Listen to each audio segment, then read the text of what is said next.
So I'd like to thank all of you who came out tonight. I think we'll start getting underway with some opening remarks. We are really, really delighted that Dr. Didyk is here with us this evening. And we are really, really delighted that you have chosen to spend some time with us this evening. I think you're in for an excellent opportunity to pick the brains of somebody who is in the know, so to speak. So my name is Robin Smart. I'm your moderator for this evening. I'm a public education coordinator with the Alzheimer's Society of Waterloo, Wellington. And I'm sure that everybody, when they heard that Dr. Didyk was coming and signed up, immediately read the bio that we sent in all the advertising and that came with the Eventbrite. So I'm not going to repeat. She has many credentials, and I'm not going to repeat them here because we want to spend the time having her speak to us and answer questions this evening. So welcome, everybody. We're going to make sure everybody's muted. We're going to mute me, and we're going to turn it over to Dr. Didyk. Welcome, Dr. Didyk. Thank you so much. Thank you, Robin, and welcome everybody, and thank you so much for coming out. I'm really excited by the number of people who registered and who turned up, and I'm so glad that everybody wants to learn more about dementia, or major neurocognitive disorder as it's also known. So the title of this talk is Dementia FAQ, or Frequently Asked Questions, and we'll jump around a little bit because for sure, not all of these questions are along the same lines, but they're definitely things that I hear about all the time in my practice. And for those of you who don't know me, as Robin mentioned, I'm a geriatrician. So I'm an internist with extra training in the care of older adults. And that is my practice, is looking after older adults. So much of it does revolve around brain health and dementia, but we look at medications and falls and mood and many other aspects of aging as well. So let's get into these frequently asked questions. So here are just some examples, and I'll cover all of these, but probably a few more. And then if you do have questions, put them in the chat, and we should have lots of time to cover those too. So we'll start with, what is dementia? What's the difference between Alzheimer's and dementia? What are the stages? What types are there, and does the type matter? And then how do I handle some of the symptoms of dementia that might include things like repetitive questions? And a lot of this might be a review for you, especially if you've connected with Alzheimer Society already, because there are so many resources that answer some of these questions that people do have when dementia touches their lives. So I'm sorry if some of it is a review, but it's always good to kind of go over the basics again. Eh? So what is dementia? Well, it's not a normal part of aging. And I think a lot of people continue to think that it is. So there used to be this term senility, and senility just really means aging. So if something is a senile change, it means it's an age-related change, but it's kind of pejoratively used to mean the cognitive changes that older adults experience. But dementia is not just a normal part of aging, and it's not just Alzheimer's disease. So we'll talk a little later about what's the difference between Alzheimer's and dementia. Alzheimer's is the most common type of dementia. Basically, what dementia is a change in the brain performance that affects day-to-day life. So it gets in the way of function. And that's the essential definition, but there is a bit more to it.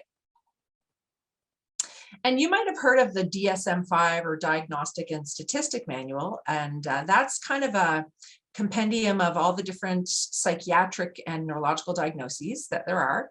And the DSM-5 is the latest iteration of that, and they call it neurocognitive disorders, or they've grouped it under this heading of neurocognitive disorders. So there is delirium, there's mild neurocognitive disorder, or we used to call it mild cognitive impairment, and then major neurocognitive disorder. So dementia is major neurocognitive disorder. It's not something you're born with. So if somebody is born with cognitive changes or developmental delays, that's not dementia. And it can affect different cognitive domains. So the one we think of most of the time is memory and being able to learn new information. But it includes other things like being able to pay attention or divide your attention. language skills, understanding and producing language. It can be motor perceptual, so understanding how your environment is laid out and how to kind of navigate it. That could be, if that skill changes, that could affect driving, for example. And then something called executive function, which is sort of being able to think in an abstract way, not just a concrete way, being able to make decisions, plan, and so on. And social cognition, which is sort of like the filter, I guess a lot of us think of it that way, but it's, you know, knowing what to do and what not to do in certain social situations. So things like, you know, knowing when to make a certain remark or to touch someone a certain way or to stand close or not, or to wear your mask or not. You know, someone whose social cognition has changed might have difficulty with that. And to be a dementia, it has to be a change from previous function, and it has to get in the way of day-to-day life. So it has to be that because of memory changes, a person is forgetting to take their medications, or because of language skills, somebody who's given instructions can't interpret them and then can't execute them. And it can't be due to something else. So a lot of things can mimic dementia, but if they're present, then it's not fair to diagnose a dementia. So if somebody has a substance use disorder where they're drinking huge amounts of alcohol every day, well, that might make them look like they have dementia when actually it's another condition. So that's kind of what dementia is. And one of the things I try to think about is putting it in the context of normal aging. So this is a slide from Dr. Michael Borey, he's a geriatrician as well. He's in London, and he does a tremendous amount of really important research about dementia. And he's kind of split it up into this, this scale here. And you can see that age really does make a difference when it comes to cognitive decline. So 5% of people are supernormal. So 5% of people have no change at all in their cognition as they get older. And I kind of remember that as it's the same percentage of people who don't get gray hair. So you can, and I see those folks in my office, and I always can't resist commenting on it and telling them they're in the 5% club. But you know, it's not that typical, right? It's unusual. So those are the supernormals. Most of us will have normal age consistent memory change, and that is working memory or short-term memory, but it's not so much that we would, you know, if a physician or nurse or somebody did a screening test, we would still score within a normal range of that, you know, and we would be able to compensate for the memory changes that we might notice. So you might shop with a list, and not put yourself in a position where you have to multitask quite so much as you used to. There's also a condition called subjective cognitive decline, which is where people feel as though their memory is changing. So they're kind of noticing changes, but again, they're still kind of testing in that normal range. And again, their function is intact. And then there's mild cognitive impairment, which is where function is intact. People can still manage their day-to-day lives. But if we do a screening test, they're outside of the range of what it should be. Even for their age. So that's kind of a tricky stage where it's a higher risk for the development of dementia, but some people will not develop dementia. And in that mild cognitive impairment category, there are people who have cognitive changes for other reasons. So that might include those people who have the dementia mimics, like depression or substance use disorder or other medications. So, so that is an interesting category. And, you know, a lot of people we see with mild cognitive impairment, probably if I were to see them again, or someone were to see them again in a year, maybe about 5% of them will now meet criteria for dementia. So it's higher risk for dementia, but it doesn't mean a person's necessarily going to get dementia. So then another question I get is, well, what's the difference between dementia and Alzheimer's? So a lot of times, and it still strikes me when this comes up, so I will give a diagnosis of dementia and kind of explain, no, this is changes in memory that's getting in the way of function. And people will say, wow, I'm so glad it's not Alzheimer's yet. And so that's when I know I haven't done a very good job of giving my feedback about the diagnosis, because Alzheimer's is a type of dementia. So they're kind of the same thing. So it's not like you get dementia like in here. It's not like the dementia is the mild cognitive impairment and then the dementia is Alzheimer's. No, it's that dementia is the umbrella and Alzheimer's is one type. So it's kind of like, you know, vegetables and then broccoli. So Alzheimer's is like the broccoli, that's one type of dementia. And it's the most common cause of dementia. And most of us have a picture of what somebody who's living with Alzheimer's would be like and the types of changes that they would be experiencing. So I do always say, even if it's not a dementia related to Alzheimer's disease, I try to always say that just so that people I'll say, you know, it's a dementia like Alzheimer's, but it's not. In your case, it's dementia with Lewy bodies or vascular dementia. Because I think that word of Alzheimer's, really, people do get some sense of what dementia is. And that's, you know, that's one of the reasons the Alzheimer Society is called that. I think it's very recognizable and very understandable for people, even though the society works on all aspects of brain health and works with people who have Alzheimer's and lots of other conditions as well. The biggest risk factor for Alzheimer's is older age. So the older a population is, the more of people in that population are going to be living with dementia and with Alzheimer's. And in Alzheimer's, these are the parts of the brain that are mostly affected. So it starts in the memory areas. So that little sort of, we think of it as the shrimp. I always think of it as the little shrimp that's on the end of the earmuffs of the brain there. Really scientific terms, Dr. Didyk. But that is the memory. That's the part of the brain that where short-term memory especially is stored. And so that is where the sort of physical changes or pathological changes of Alzheimer's would start, but eventually they spread into the cerebral cortex. So the classic thing of someone who's living with Alzheimer's would be to have short-term memory changes first, and then later on, but have very preserved social graces, as we call them. So, you know, would be able to probably carry on a very superficial conversation. And a lot of people wouldn't realize that they were living with dementia, but as time goes on, there are more changes in language and reasoning and social behavior, and the changes can be more obvious. So these are some of the symptoms, and you really, you know, Alzheimer's Society does a really good job of covering this on their website, especially, but just to go over them, you know, it could be memory change, but it could be trouble recognizing things, trouble organizing things, getting lost or having trouble wayfinding, and it could be mood or emotional changes. So a lot of people living with dementia in the early stages, there's a lot of anxiety and depression, and that can make the diagnosis a little tricky because we sometimes have to, you know, rule that out before we go ahead with the dementia diagnosis. But you know, that's an important symptom to be aware of.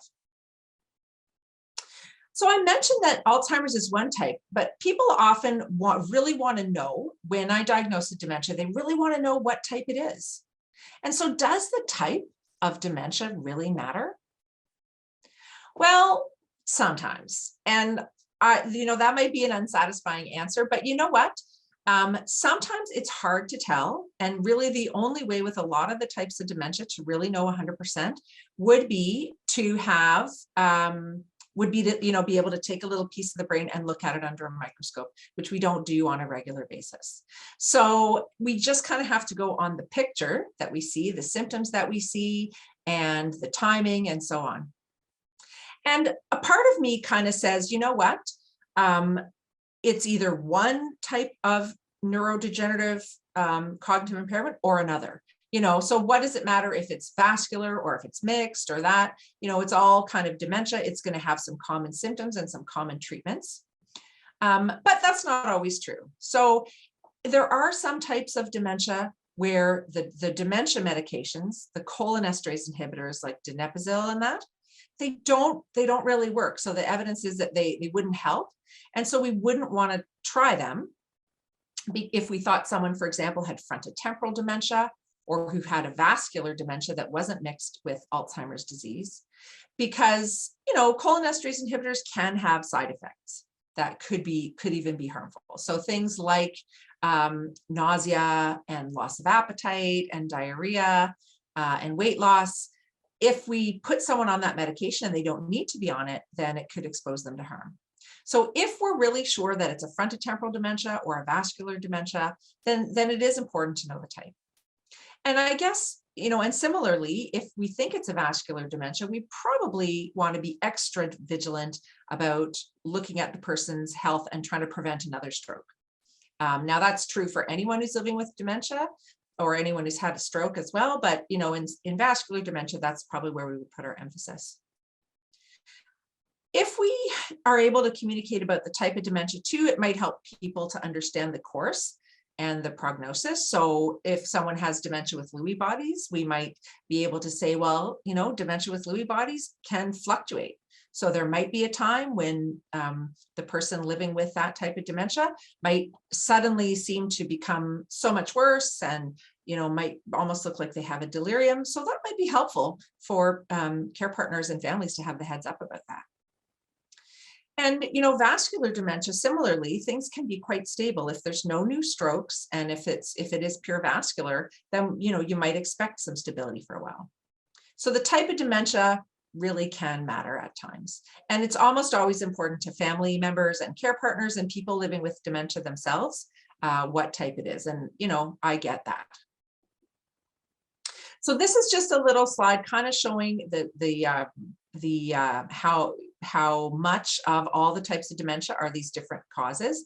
And this changes all the time. Like sometimes the vascular dementia is less or more, and sometimes Lewy body is, 5%, 10%, but this kind of just gives you a picture of what, a sort of a broad look at the distribution. Now, I didn't put mixed dementia, but there absolutely are, there is a condition, and when I say mixed dementia, it could be a mixture of any two types of dementia, but most of the time we're referring to Alzheimer's disease and vascular dementia. Now, another question that a lot of people will ask me in the office is, what are the stages? And what stage am I in? And what are those stages of dementia? And again, sometimes I think that's not that important to say because everybody moves through the journey differently, but there are staging systems for dementia. And the one that's really hung around and been very, standard and useful, I think, is the Global Deterioration Scale, which is by Dr. Riesberg. And it's been around a while, you can see. 40 years. So stage 1 is no cognitive decline. So everybody kind of starts out in stage 1, I guess.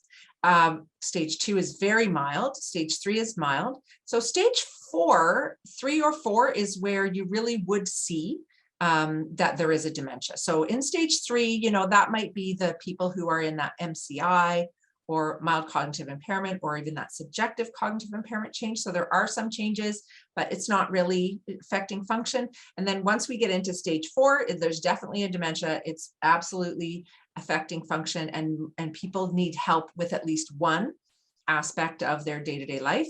And that might be the higher order things like driving and shopping and doing finances and pills, but for sure there's a dementia. And then stages 5, 6, and 7, it's really what makes a person move from one stage to a higher number of stage is how much help the person needs.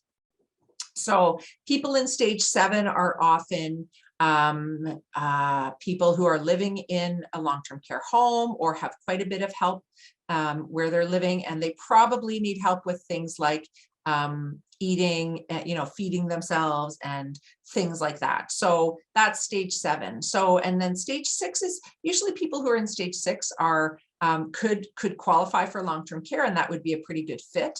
But many people are living at home in stage 6 as well.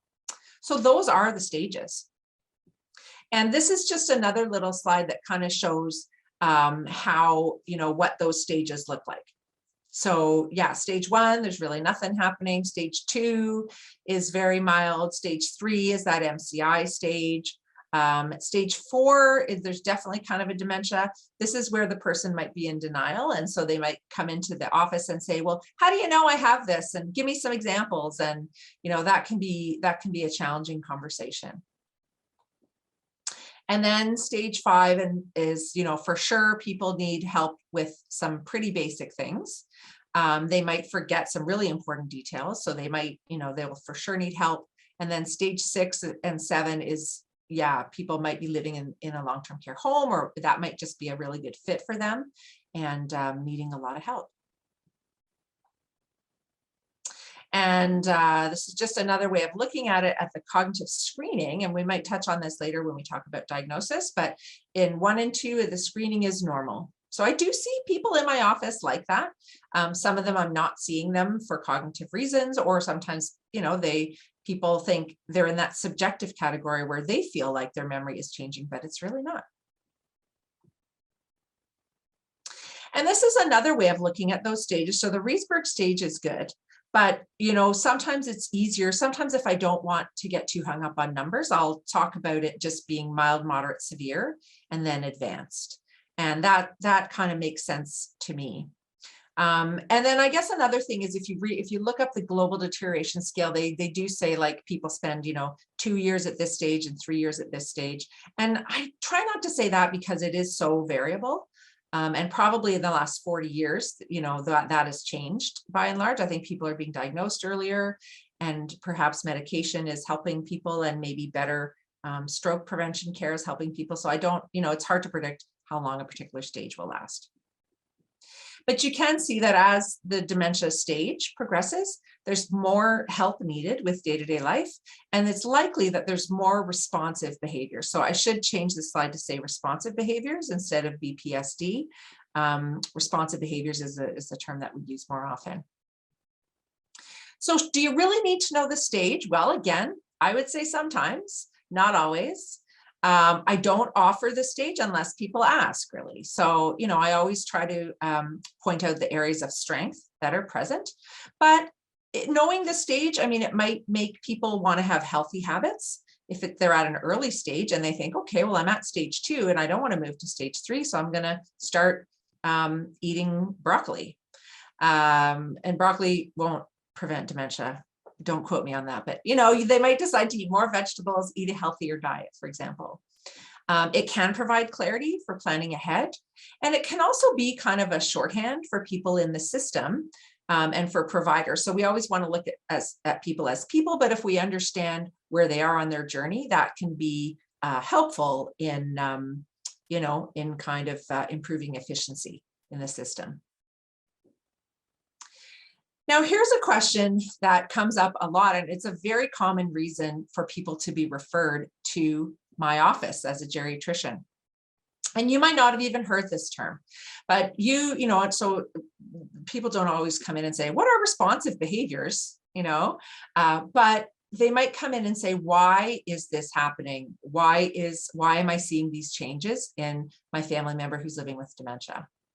And this is a list of some common responsive behaviors. And so most of the time, these are behaviors that create some conflict in the person's environment. It might be with their care partners, or even just within themselves, or related to other people living in that environment, like co-residents if it's a long-term care home. And they're called responsive behaviors. So we'll get at that. We'll get at why they're called that in a bit. And someone told me about an interesting responsive behavior today. They said, my mother would start narrating. So every time, you'd be with her and you'd kind of be doing things, she would start narrating as though she was doing described video or something. Like she'd say, you're going in the dishwasher and taking out the white dish. You're checking to see if it's clean. It is clean, so you're putting it in the cupboard. And so she would just narrate things. And so that was a very unusual kind of responsive behavior that they noticed. And it was near the beginning of the dementia, so that was quite striking. But why are they called responsive behaviors? Like, what does that mean? And I think this is really an interesting way to frame it, but the behaviors are a response to an unmet need. And that need could be in any number of categories, and it could be from different categories at the same time. So from my perspective, I usually want to rule out a medical need, like is the person in heart failure, and is that why they are short of breath? And is that why they always seem tired and don't want to do anything? So that's usually pretty important. Or is it a medication that's making them have a response? Is it physical? So does the person have pain or have to go to the bathroom, or are they hot or cold or uncomfortable? Is it environmental? So is there some kind of trigger, something about the room that reminds the person of something, or that they don't like, or that creates a weird perception? So maybe the lighting is such that it looks like there's ghosts, or that there's ants crawling around. So that really bugs the person. And sometimes it's a psychological thing. So sometimes people are responding to something that's going on inside. So maybe they are processing something in their lives, like some trauma or some experience, and it's all inside, but it causes a response that you can observe from the outside. So there is that unmet need, and then that is combined with the changes in the brain. So a lot of us have unmet needs, and we respond we don't respond in ways that are outwardly visible. But when there are brain changes as well, that's when those responses come out.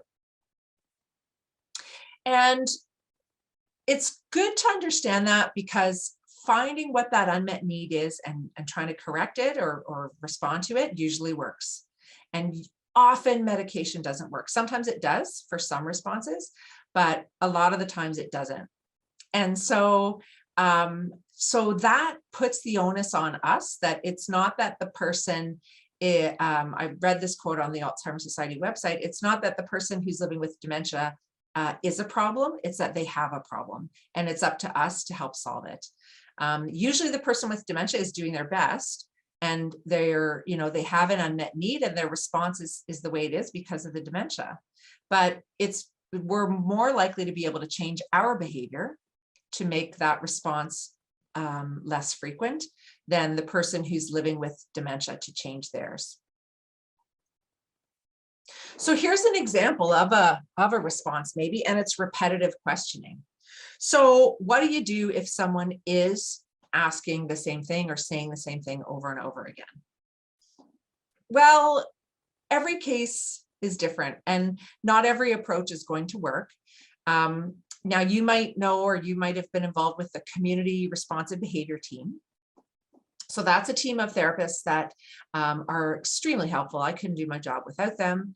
They go and talk to the person who's living with dementia and their care partners, and try to find out what those unmet needs are, and give tips on how to change our responses so that we can meet those needs. But here's some rules of thumb. I mean, don't use logic. So don't say, you asked me that, stop asking. That would be logical, right? If someone who's not living with dementia was asking repetitive questions, we would tell them that they've already been answered. But using logic in a person who's living with dementia is usually going to just make you have a fight.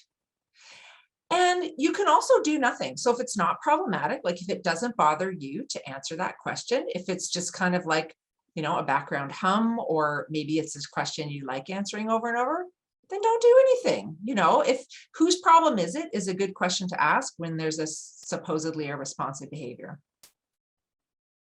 But a good thing to do with repetitive questioning and with almost any responsive behavior is to try to validate the person's perspective. So if someone is angry or sad or repetitive, to kind of validate that, oh yeah, I know why you would want to know that. You always do want to know what's for supper, don't you? You really love supper, and you just can't wait, and you love my cooking.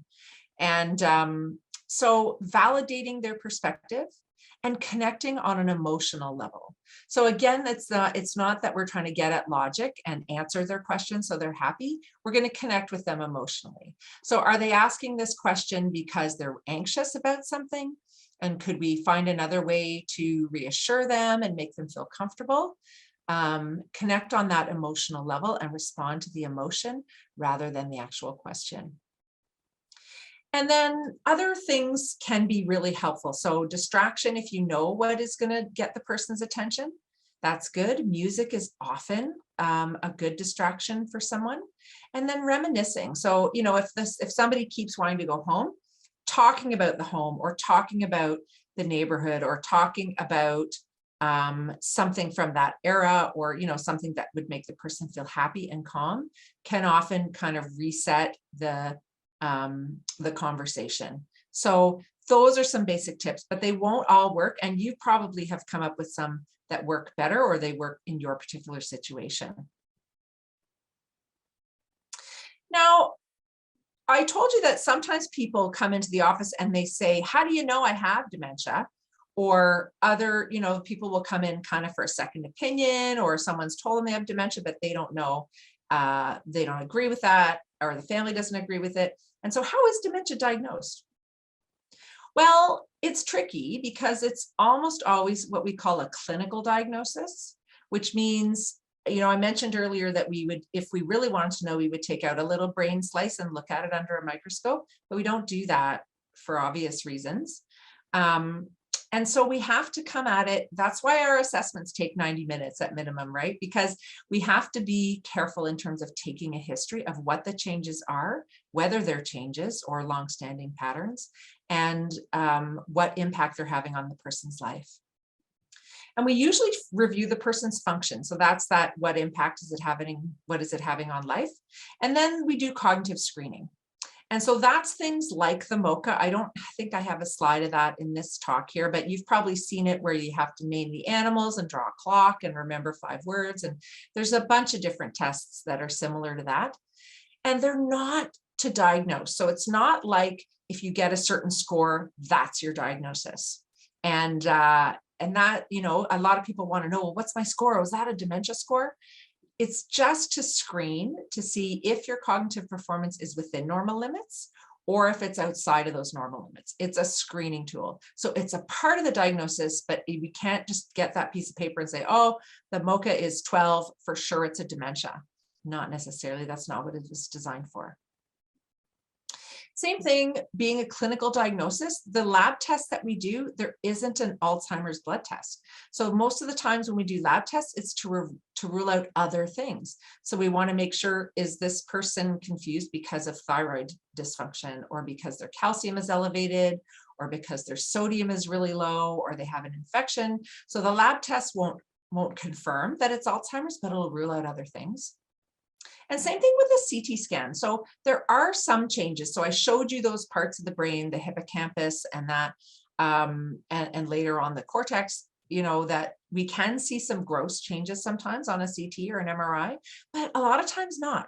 So a lot of times we see the changes, we would see them at a microscopic level, but not at a scan level. So most of the time we do a scan to rule out other things. So we want to make sure the person doesn't have a tumor or stroke or, swelling on the brain or something like that. So we don't do a scan in all cases, but if we have some reason to suspect that there's a chance there might be some other cause, we do the scan. And that's how we make the diagnosis. And that's tough because, like I say, sometimes I'll disclose that diagnosis and people will really want to know, well, how did you come up with that? Because I think we're used to a more concrete, objective way of getting something diagnosed. But with dementia, it's just our impression after being careful and diligent in terms of our clinical assessment. Now, and these are kind of some snapper questions. So if you have any questions, stick them in the chat now so I can answer them. But these are things that do come up in my office. So why is say your mother is living with dementia, why is the person good one day and so forgetful the next? And I think, a big part of that is that people who are living with dementia are like all of us, right? Some days you're just killing it on the tennis court and some days you're just getting creamed. So everybody who's living with dementia can have a good day if they've had a good sleep and if they've had a good bowel movement and if the sun is shining. And then other days they can be not so good. And that can be hard to understand because, we want to, it's really helpful when somebody has a predictable pattern, but that's not always the way it is with dementia. So I think it's just, there can be natural up and down days as part of the course of dementia. And then another thing that gets said all the time is, I have a good memory. I can remember the cat I had when I was 4, but what are your grandchildren's names and how many do you have and where do they live? And so That's one thing that is very typical in Alzheimer's, is that short-term memory is what's affected. So that's why I'll give someone a list of words and ask them again within 5 minutes, because that short-term memory or working memory, the memory that we sort of store just for that short period of time and then can bring it back within a few minutes, that's what changes in Alzheimer's. So it's very typical that somebody can remember things from long ago, but not the recent memory. And, you know, it's tough because you don't necessarily have to know your cat's name to function, but if you don't know your combination of your front door, you're going to run into problems. And here's one that is also important to know about. And people might say, well, why does my family member get so much more confused if they have a UTI, which is a urinary tract infection? Or why were they flattened, you know, when they started this new medication or when they had the flu? And that is important to know about this condition, which is delirium. And delirium is a sudden onset of confusion, which is new or could be worse in the case of someone living with dementia. So it comes on within hours or days. And to make that diagnosis, you have to see that the person has trouble with attention.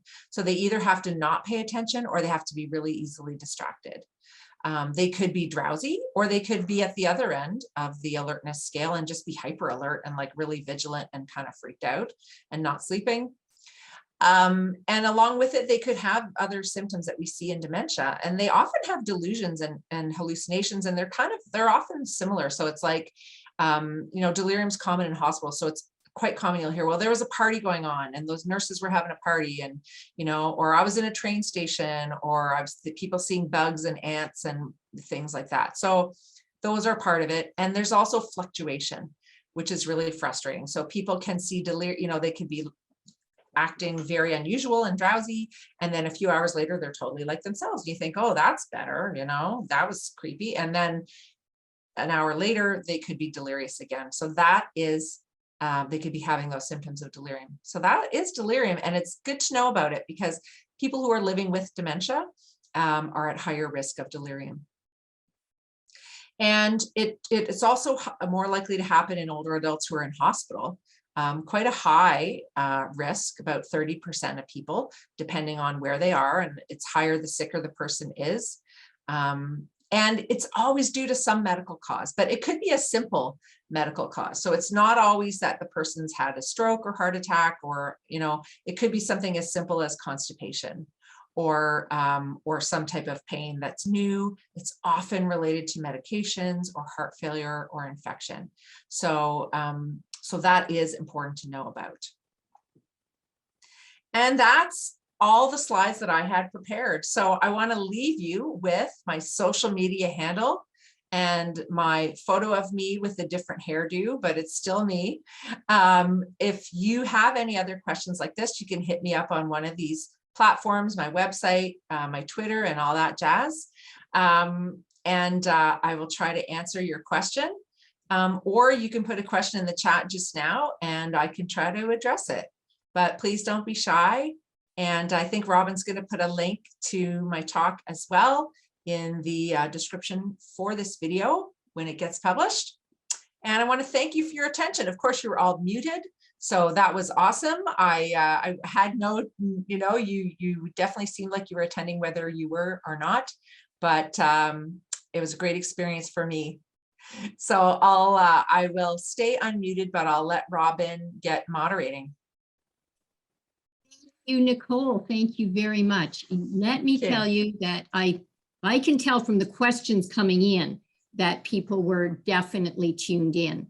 So I would like to just start with the questions, and I'm hoping that we'll be able to answer them all, folks. I'm just going to take them in the order that they arrived. So there's a question here about whether Parkinson's dementia is different than other dementias. Mm-hmm. That's a great question, and I didn't put that in my little pie chart. So Parkinson's related dementia, for sure. Parkinson's disease, about 20 to 25% of people living with Parkinson's will develop a Parkinson's related dementia. It looks a lot like the dementia of Alzheimer's disease, But I think because the person is living with Parkinson's, it can be more complicated, for sure, because a lot of the medications that are used to treat Parkinson's disease can cause things like hallucinations. People who are living with Parkinson's might also have challenges with mobility, and with continence, and with blood pressure, and sort of the other symptoms of Parkinson's. So it can be more complex, and it can be important to be able to distinguish that. Now, the treatment for Parkinson's related dementia is pretty much the same as it is for Alzheimer's. There's one of the Alzheimer's drugs, rivastigmine or Exelon. It's been studied mostly in dementia with Lewy bodies and Parkinson's related dementia. So if I was going to pick a dementia drug, I would probably pick Exelon or rivastigmine, but the other cholinesterase inhibitors could be used as well. So it's a lot like Alzheimer's, and I think a lot of the principles are the same, that we want the person to be physically active as much as possible, socially engaged. We want to make sure that their medication list is right for them. But that's probably how I would describe it. Yeah. This could be a talk unto itself, but yes. What are the do's and don'ts of talking with a person who has significant dementia? Great question. Great question. And I do have a couple videos about that on my YouTube channel. So let me see if I can remember some of them. I mean, I think that slide about the repetitive questioning covered some of it. So not using logic and connecting on the level of the emotion with the person, because someone whose dementia is advanced may not be able to make sense of the words that you're saying, but they will be able to make sense of your attitude. Probably your nonverbal language is very important. So connect on the emotional level, pay attention to your nonverbal language and make sure that it's, soothing and positive and non-threatening. Don't use logic. Don't try to win that argument, because you won't. And do go into the world of the person who's living with dementia. So somebody actually expressed that to me today. They said, whatever she says, I go along with it, even if it makes no sense. Even if we're walking by and we see the Mona Lisa and she says, I painted that. I painted that last week and they were so nice, they hung it up. You know what? I'm in that world. I'm going to be like, wow, the talent, that's so nice. So go into the person's world. And that could be hard for people to do. We're so used to being logic-based, but that will go a long way. So those are probably the top tips. Like I say, my video goes into it in a bit more detail, but I think those are kind of the top ones. And you don't always have to speak. You could sing, you could just look at something with the person. You could use touch if that seems like the right way to communicate. So, talking, I guess if you're on the phone, that might be hard. You could still sing on the phone or play music, but, you can communicate without language all the time. And sometimes that might be the way to go in someone who's living with a dementia that's advanced. Very, very good points. And if people would like more information on communication in dementia, there's a talk coming up next week, next Tuesday evening at 6 o'clock at the Alzheimer's Society. So you can contact us and we can get you signed up for that. And we have some great handouts on communication. So you could simply phone or email. Don't come into the offices. We're not officially open and there for you right now, but we are working. So you just contact us and we'll mail you a sheet on communication as well. But no, very, very good points. We always say, join the journey. That's what you're there to do. Yeah. You want to connect, not correct. Connect, yes. Connect, don't correct. Yeah.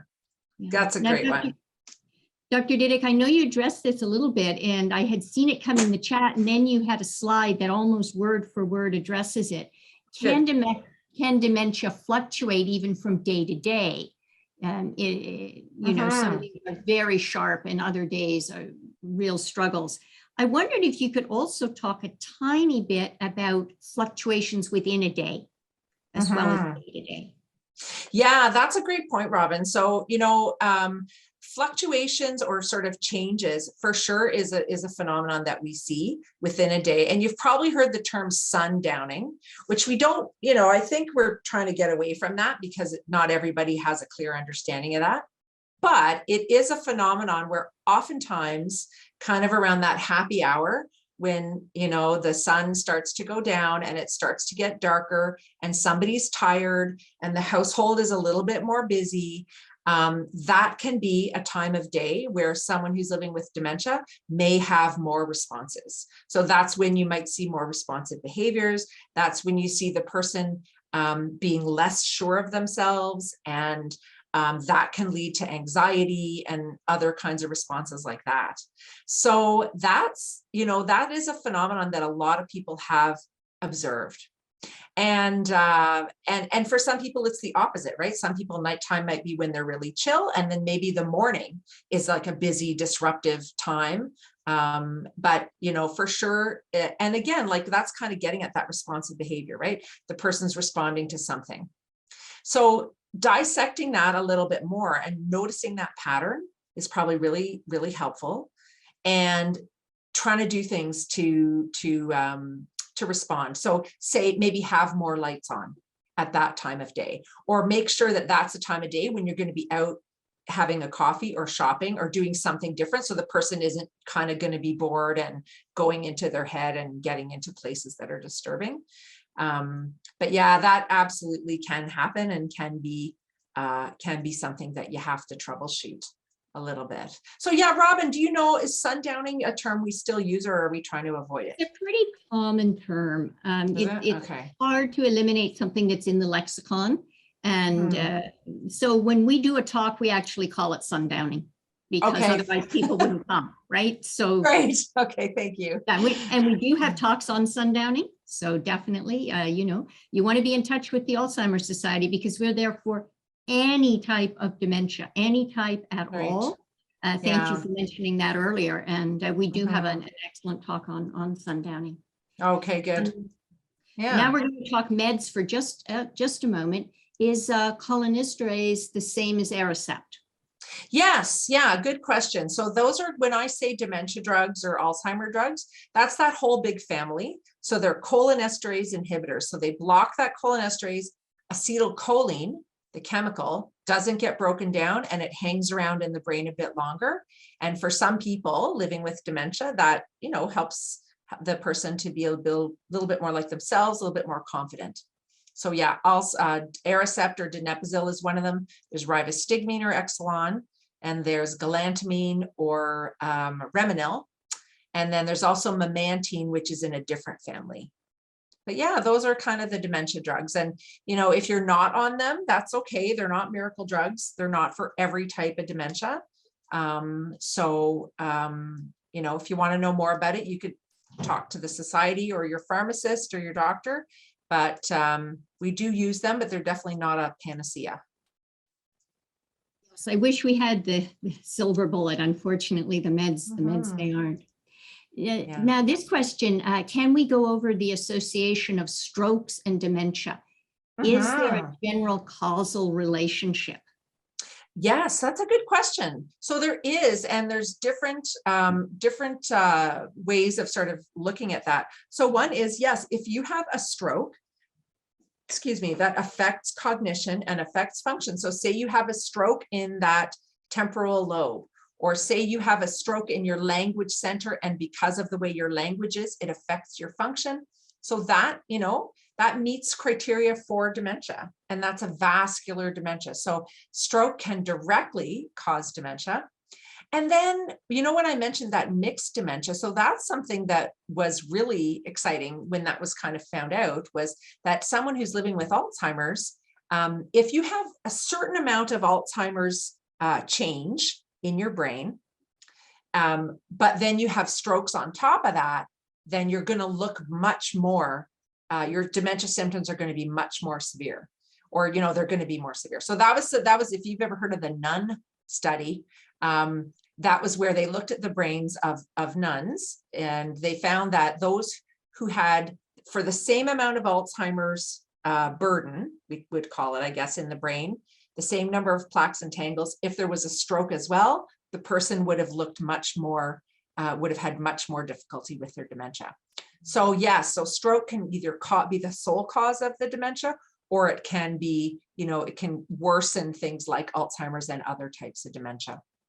So that's a really good point. And it's exciting too, because we know a bit more about how we can prevent stroke, right? We know that we can do things like exercise and monitor blood pressure and diabetes and cholesterol and all that stuff. And that can help to prevent stroke. So that's kind of, it's hard to do those things because you have to do them every single darn day, and you have to start in your middle age. But it's exciting to think that if we can better manage that part of brain health, that we could prevent disability. I like the positive, Yes, yes. This ties back in a little way, maybe to good days and bad days, but how does sleep or lack thereof affect dementia symptoms? Yeah, that's a great point. And, it can be very difficult because people who are living with dementia are more likely to have sleep problems. Some of that depends on the type of dementia. So people who are living with dementia with Lewy bodies or Parkinson's related dementia, a lot of times there's a sleep challenge that's a part of that disorder. So the person might have sort of a REM sleep disorder and not get good REM sleep. But it's like anybody, right? If we haven't had a good sleep, if we haven't gotten into that REM stage, then we're going to be cranky and tired the next day, and we won't have integrated all the things we need to integrate while we're sleeping. So yeah, sleep is important, and sleep is more likely to be disrupted in dementia. And I guess on that same topic, I would say be very careful with medication. Because this not only can lack of sleep be a challenge, but sleep medications, almost all of them, in fact, all of them, well, unless if you have a sleep disorder, there's some sleep medications you should take, but if you're just a person who's got a sleep disturbance, the sleep medications are going to make it worse. So they're going to make you more confused, more likely to fall, more sleepy. So yes, we want people who are living with dementia to get a good sleep, but we don't want to do it through medication. If we can do it by getting people tuckered out, that's the best. So having a person do physical exercise, having a person, oftentimes people will tell me that the day that their family member went to a day program or did a day program online, that's when they're so tired, and so it's really great. So that's how we want to tire people out. We don't want to use their medications, sleep medications. Yeah. This is one I've certainly been asked numerous times. Very common question. Is there a big genetic component to dementia? For example, if my mom has dementia, might I develop it as I age? Yeah, I understand that question, and I do get it too. And so I guess the thing it would be for Alzheimer's disease, we probably have the best kind of numbers. And you remember, what I always say is the biggest risk factor is age. Right? So God willing, you live to be 85, there's about a 1 in 3 chance that you'll have dementia, If your mother or first degree relative develops dementia later on in life, so like after age 65, you probably have double the lifetime risk. And if they got it early on, I guess the biggest risk genetic load is probably in those whose family members got dementia early in life. So people who did get dementia before the age of 60, they probably that increases the risk fourfold. So there is a genetic component, but there's so many other things that are important that we don't really do a lot of genetic testing, so unless we saw like a real cluster of a family with young onset Alzheimer's, we don't do genetic testing because it just doesn't, the tests and the markers just aren't really good enough to be able to tell. So if you have a family member with dementia, and you're worried about getting it, I would say exercise and eat your Mediterranean diet, and build your social networks, right? Because people who are living with dementia and all kinds of chronic diseases, it's better if we have community around us, right? And if we can kind of support each other. So midlife and later life is when you got to build those networks so that, you've got your village around you if things change. How would you answer that question, Robin? Do you say something similar? We point out that age is the biggest risk factor. Age trumps family history. Right. The genetically inheritable form, the FAD, familial autosomal dominant, it's actually quite rare. Only 3% of cases are actually inheritable. So it does increase your risk, but not nearly as much as age. And you are absolutely right. We can never guarantee anything, but if you want to reduce your risk, those lifestyle interventions are actually the things to care about. And I believe that, or I would not have, started exercising every single day and modifying my diet and giving up some of my sweets. The literature does point us in that direction as not only benefiting our brains, but benefiting all our bodies and reducing risk of other diseases as well, the diabetes and the heart and the stroke, etc. You're right, Robin. And don't smoke, because that's not good either. Yeah. But if you do smoke, see your doctor and they will help you cease. Yeah. Most people There's can no quit. there. Yeah, don't stop. What will the final stages of Parkinson's related dementia or Lewy body look like? Well, yeah, I mean, for everyone, that'll be different, right? I think people who are living with a dementia when they're at the end of life, there's usually a lot of, when we talked about the stages, there's usually the person needs a lot of help, even with basic things. So they might even need help with feeding. It might be hard to walk and get around. So the person might spend most of their time in bed. And so that's usually, those changes are usually a marker that, things are really changing, and probably that's the last stage.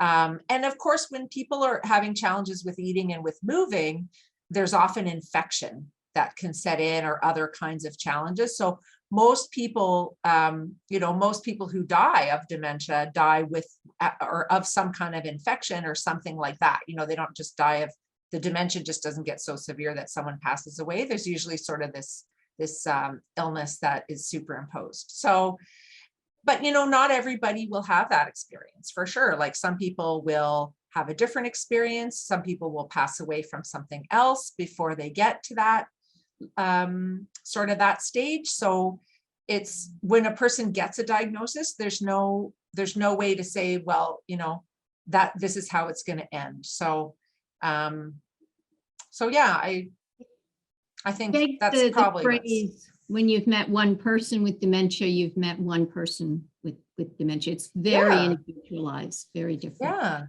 Again, if you want more information on general late stage, just be in touch with the society.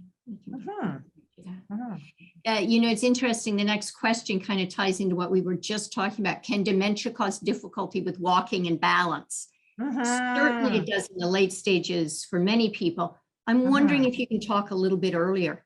Yeah, well, you know what? Definitely in vascular or dementia, or if there's a mixture, we know that those small vessel changes. So you never really felt like you had a stroke, but if we do a scan, we might see changes in the tiny little blood vessels, and that, if there's enough of that, it can absolutely affect walking, and balance. So yes, that might be one of the first signs. For sure, if the type of dementia is dementia with Lewy bodies, people who are living with that usually look like they have symptoms of Parkinson's disease too. So that might affect balance and falls, and a person might be more likely to fall. So for sure, those are probably a couple of ways that dementia can affect balance. And as people's sort of perception and insight and judgment and concentration change, they might just pay less attention to their environment, or they might forget that they have a walker and they need to use it. They might act sort of impulsively. So those are a lot of things that can affect balance as well, and walking. So yeah, sometimes the walking, and there's some dementia mimics that affect walking. So things like normal pressure hydrocephalus, for example, if you have swelling on the brain and the ventricles, or the big fluid filled spaces of the brain, are a little bit large, that can that can for sure affect walking. So yeah, if you're noticing changes in your memory and changes in your walking, that's a good reason to see a doctor and maybe even a geriatrician. Let's go back to sleep. Sleep's come up a few times in different questions. Here's a slightly different take on it. Is it typical for someone with dementia to sleep a lot and have trouble waking up, seemingly out of it? Well, yeah, the waking up for sure, you know, like if, and some of that, we always want to review medications to make sure there isn't one of those that's making someone extra sleepy. But it's not uncommon for people who are living with dementia to spend a lot of time in bed. And that is often related to a symptom that's called apathy, which is kind of that loss of drive. So a lot of times people, you know how if you had some spare time, you'd find something to do, or if someone who's not living with dementia, say, might find something to do. They might read or do a project or walk or, you know, just, but in dementia, that drive can be lost. So somebody might be more likely to just have a nap or lie on the couch or something like that. So I think that's a common symptom is apathy, and it's hard to treat because a lot of times we think it's depression, but you know, an antidepressant isn't really the answer. A lot of times we just have to get more structure and activity into the person's day, and that'll help to combat that apathy. But if someone's groggy and hard to wake up, I would say, you know, maybe you shouldn't wake them up. Like maybe they just, their sleep cycle has changed, so they want to sleep in a bit. So that might be the thing to do, is let them sleep, or make sure that it's not medication related, because that's a common cause for people being groggy too. I bet there are many, many people on this call who are going to relate to the next question. It's very hard to get my person to drink enough. Is this common? And are there any tips to increase intake? Yeah, good question. And, you know, that's a good sort of aging question, right? Because a lot of older adults have less of a sensation of thirst. So a person might not drink a lot because they just don't perceive thirst in the same way as a younger person. And then, yeah, there can be other barriers too. So it could be medications that are making a person dehydrated. It could be that the person doesn't want to pee if they have incontinence or urinary frequency, so they might avoid fluids because of that, or they might have, or in cognitive impairment. Yes, it's very common because somebody might not, might not remember where the water is. They might not remember to add a beverage to their meal and things like that. So, you know, and don't go overboard, because probably the average older adult needs about 2 liters of fluid a day. And so that's fluid, that's not necessarily water, right?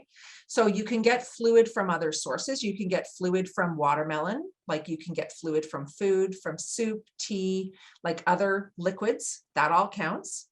And then sometimes too, it's like not bombarding the person with like a giant big, 2-liter thing that we see nurses have when they're, or Robin with her tumbler, like maybe just give the person like a little, like half a cup or quarter cup, right? But just offer it more frequently. Because if sometimes people might feel overwhelmed if they just get this huge glass of liquid. So those are probably some of the best tips, is to find ways to sneak it into other foods and other things the person takes in, and then offer smaller amounts more often, and set a realistic goal, so that you're not trying to drown them. And, they don't have to drink water like NFL football players, they just need about 1.7 liters a day. I hope that helps. Mm-hmm. Now let's switch to a completely different topic. Let's talk about hallucinations. Okay. Can hallucinations also occur as the result of stress or anxiety? Well, in someone who's living with dementia, probably, right? Like, so that can definitely oftentimes be a part of a trigger, or, be woven into the content of those experiences, those perceptions. Now, hallucinations and delusions can be part of depression.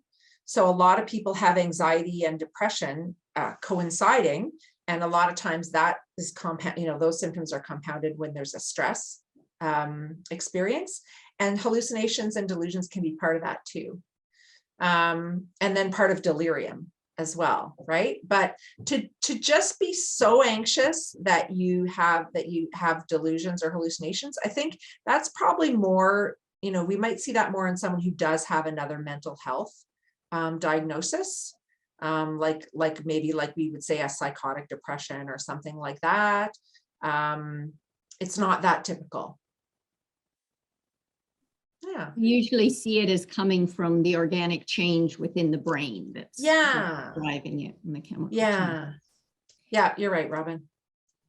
Does delirium always have a medical reason? It does.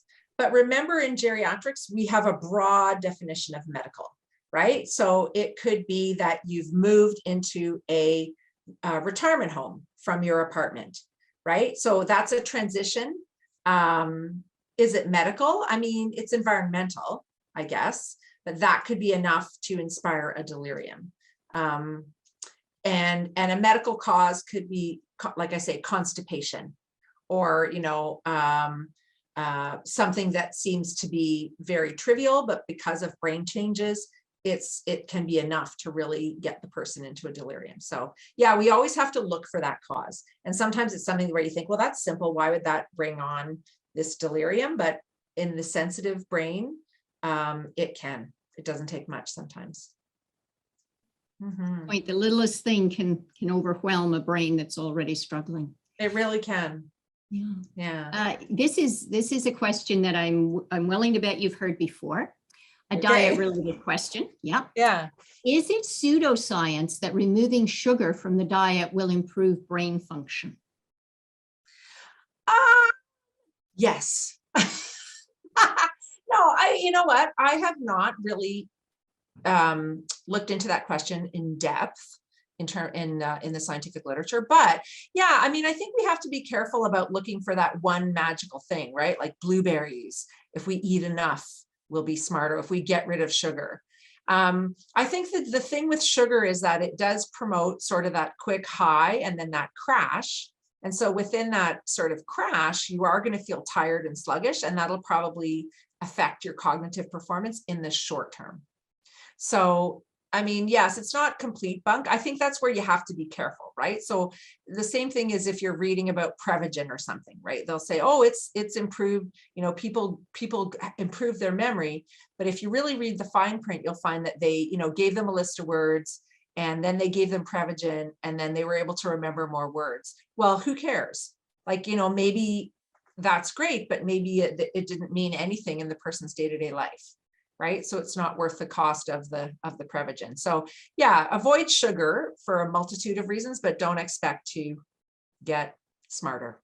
And I think avoiding sugar in a general way is probably good advice, but the reality is that would life be worthwhile if we never ever had sugar again? Seriously, there's a social piece to that very, very often a little treat now and then is not going to make a difference to the brain health.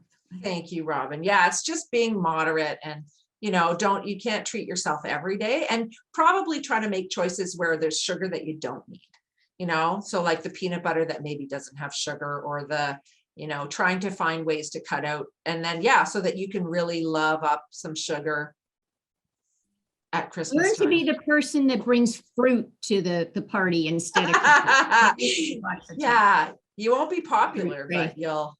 Oh, you will. No. People like it. Okay. I just want us to maybe just super clarify, because this next question came in: can dementia cause Alzheimer's? So it's a chicken egg question, really. It's the underlying disease process that causes dementia. So maybe you can help expand on that.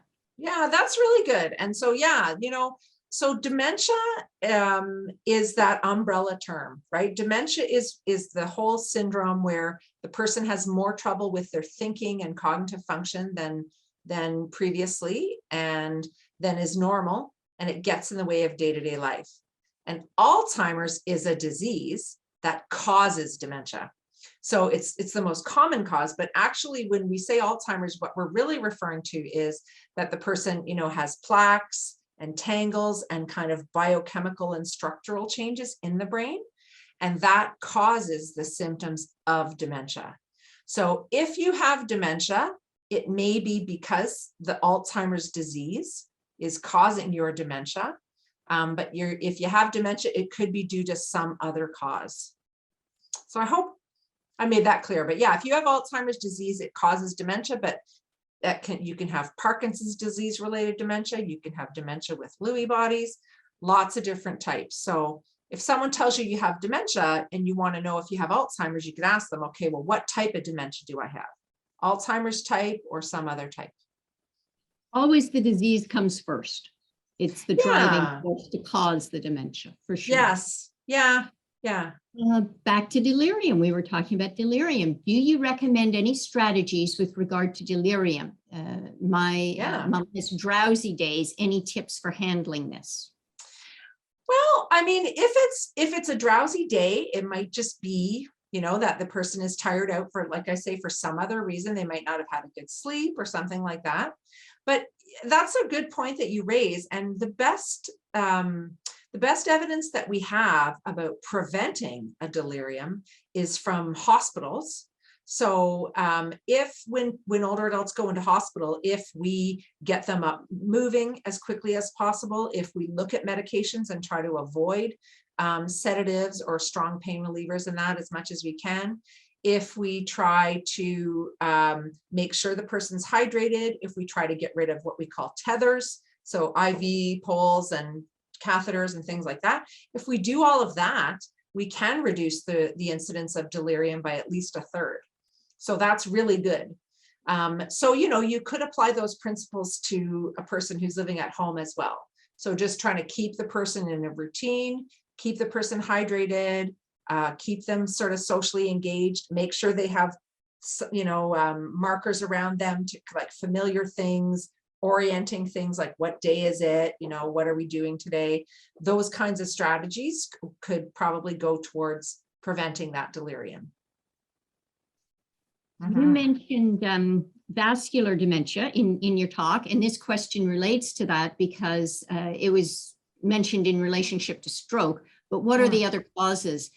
This person has a family member who is diagnosed with mixed vascular and Alzheimer's, but to their knowledge has never had a stroke, did have a microbleed, a leaky vessel, result of a medication. Is this technically another route to vascular dementia? Yeah, that's a really good point. And, stroke is also one of those broad terms, right? There can be lots of different kinds of stroke. So there could be an ischemic stroke where, the blood vessel gets narrowed. There could be a thrombotic stroke where a little clot goes up and blocks that blood vessel. And there could be a hemorrhagic stroke where someone has some bleeding. But it's kind of that broad term for that brain damage that happens because of a blood vessel related event. So yeah, I mean, I don't know the person's whole story, but if they had some bleeding in the brain and it caused some damage, then that could be considered a stroke. And that could be what's part of that mixed dementia. And the other thing is too, that a lot of times we see those tiny stroke-like changes on a scan, but somebody would have never thought they had a stroke, like because they happen so slowly and on such a small scale, somebody, would have them without really knowing, but it would show up on a scan. So sometimes people say, well, how can I have that? Because I didn't have a stroke. It's so small and gradual that they probably just didn't know they had it. Here's a hard one. How do we properly console our dementia members when they don't believe they are in their own home? My mom can't locate the bathroom, especially at night, and she doesn't recognize her own bedroom. Yeah, that's very difficult. That is a very difficult one. And for every person, there's going to be different approaches, right? To try to prevent that. So like, signs and lighting and things like that.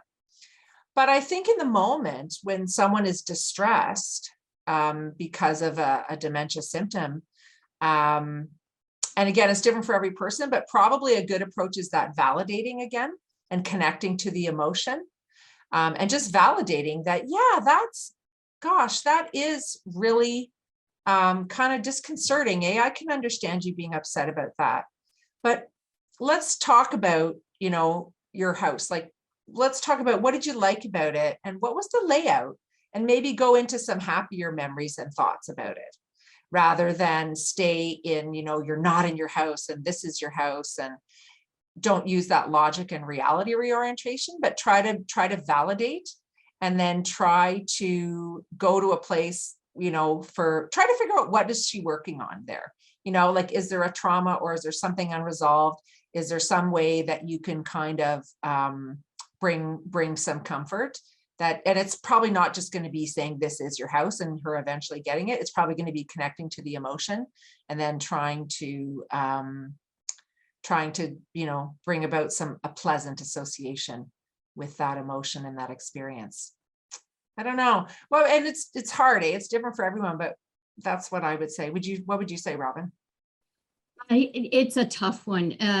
You want to make sure there's adequate lighting at night. The night lights placed along the hall and in the bathroom and other places. The person is scared. I think always it's about emotional comfort. If we want to help somebody, we need to recognize it's scary, but it looks different at night, Mom. Absolutely. I'm here. You are absolutely safe. Not insisting this is your home, but doing a reassurance piece. Come on, did you go already? No. Okay, then I'll walk you in. Want a drink before you go back to bed? Okay, let's go down the hall. I think you try to stay calm and steady and think about the reassurance piece.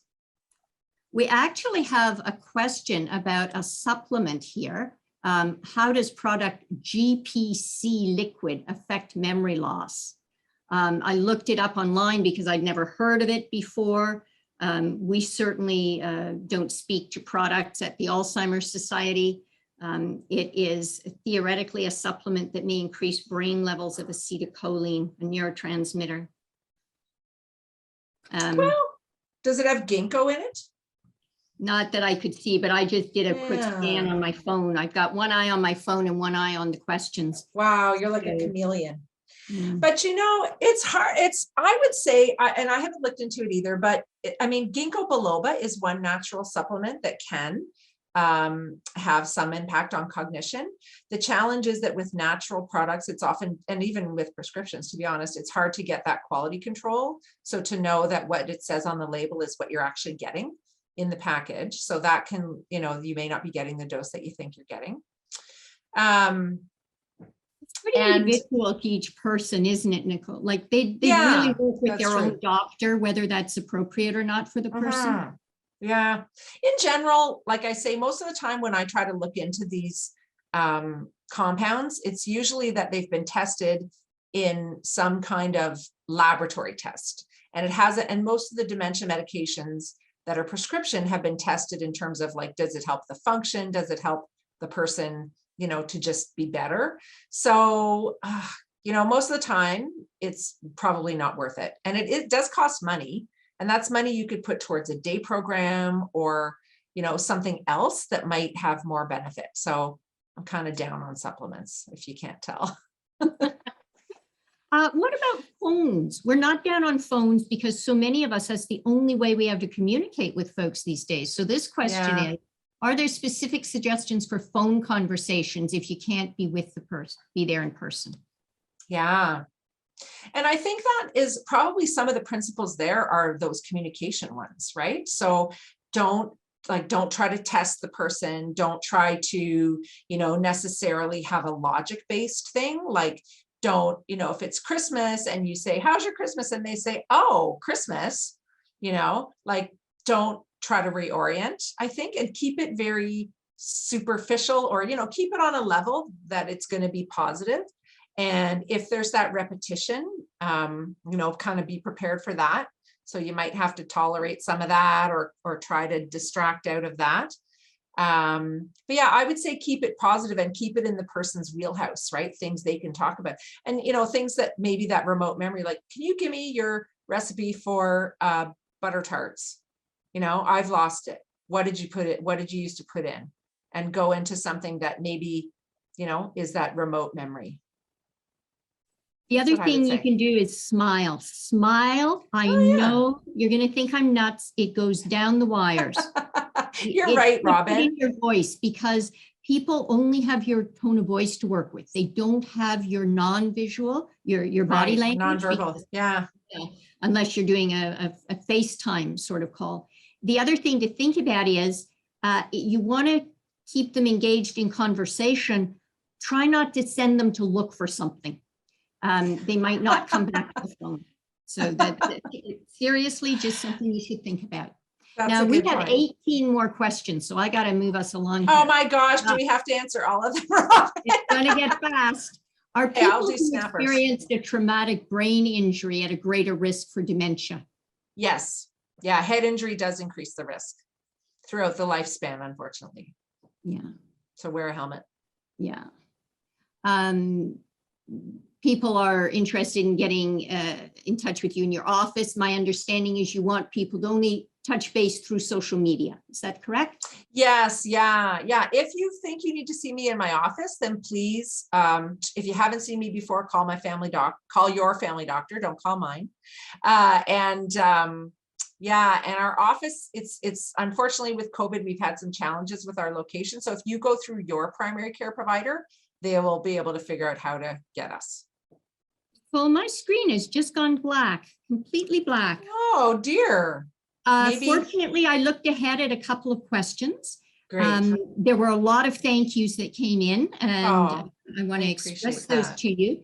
People you. did want to know if this talk will be available later, and the answer is yes. It was being taped, and it will be shown approximately a week from now. We hope to have it up on the Alzheimer's Society website approximately 1 week from now. Isn't that interesting? I'm hitting buttons here and I can't get back to you folks. I guess that's God's way of saying 7:30. And we can hear you, Robin. We can still hear you. Okay. We can still see your beautiful face. Okay. Well, I did want to thank you sincerely, Nicole. I will certainly share the thank yous in the chat with you after the talk tonight. And I did want to encourage anybody who has further questions or would like further information to please consider being in touch. We would be delighted to, oh, you're back. We would be delighted to answer questions, and if you need support, then we would definitely be able to hook you up, because we do have a variety of services in place right now, and they do include social workers offering support, education, social recreation activities for people living with dementia virtually. So there are many things, and we are literally a phone call or an email away. That's all it takes at the Society. Thank you for the advice that came in about how to get my screen back, but I had no screen to read that advice. So that was the irony.